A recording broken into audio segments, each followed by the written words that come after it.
Shalom, peuple de Dieu, je crois que vous êtes bien. Moi, je vais bien, j'ai la voix un peu cassée, mais je vais faire l'effort de parler un peu fort, que vous compreniez le message du Seigneur. Amen. Je viens vous donner la suite du message que j'ai donné mercredi, je crois. Le titre était « Le dragon dans l'église et le fauteuil vide ». Jeudi soir, j'étais en méditation, j'étais en réflexion avec le Seigneur et il m'a donné une vision de cette église. Le fauteuil que j'avais eu en vision, ce fauteuil blanc cassé, j'ai vu le dragon assis dans ce fauteuil. Ça m'a attristé profondément. Le vendredi, vers 23h43, j'étais au téléphone avec un serviteur de Dieu, on échangeait, nous étions dans la parole. Et je me suis précipité à raccrocher avec lui quand j'ai vu l'heure, parce que je devais prier et lire la parole. Mais bien aimé, à peine fermé mes yeux, j'ai eu la vision de cette même église. Toute la partie, la grande partie de la chair était dans le ténèbre. C'était le noir total. Et derrière le pupitre, j'ai vu une poêle à frire de couleur noire posée sur un feu. J'ai dit, waouh Seigneur, oh Dieu d'Abraham, aie pitié. J'ai rappelé tout de suite le serviteur pour lui dire, voilà ce que je viens d'avoir comme vision. Mets-toi en prière. Mets-toi en prière. Et j'ai vu un cercueil de couleur chêne dans cette église. Bien-aimé dans le Seigneur, en tant que sentinelle de Dieu, je suis obligé de sonner de la trompette. Je ne peux pas faire autrement. Mais ce ne sont pas des messages réjouissants. Et d'ailleurs, j'annonce jamais des messages réjouissants.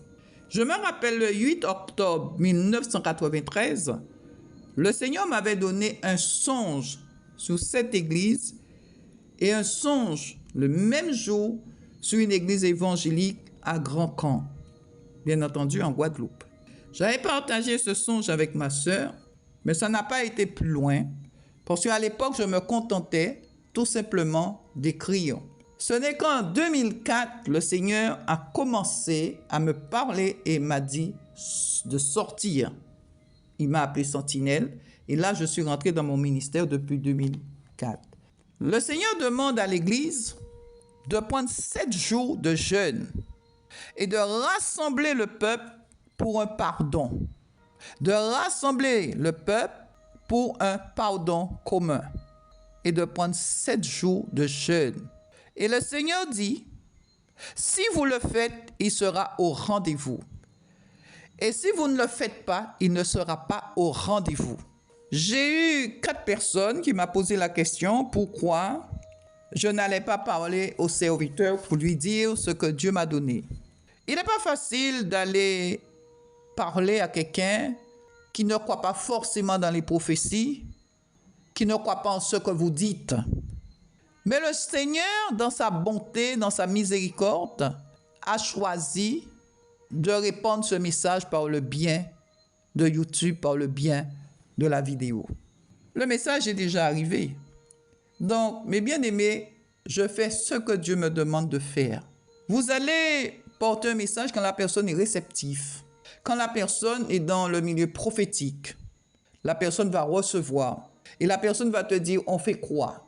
La personne va déclencher l'alerte rouge du jeûne, veillée de prière. Mais je fais ce que Dieu me demande de faire. En tant que sentinelle, je reste à ma place. Je ne veux pas décevoir Dieu et je ne veux pas faire plaisir à un homme. Je fais ce que Dieu me demande de faire. Écoutez-moi bien.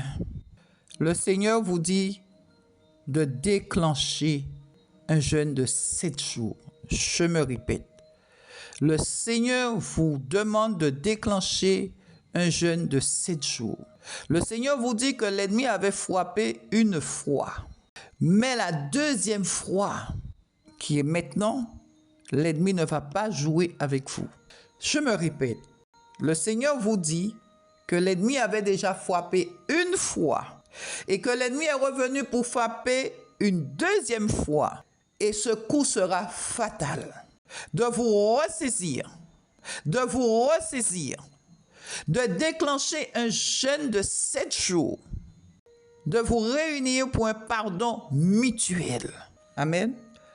Que le nom du Seigneur soit béni et soyez fortifiés et encouragés.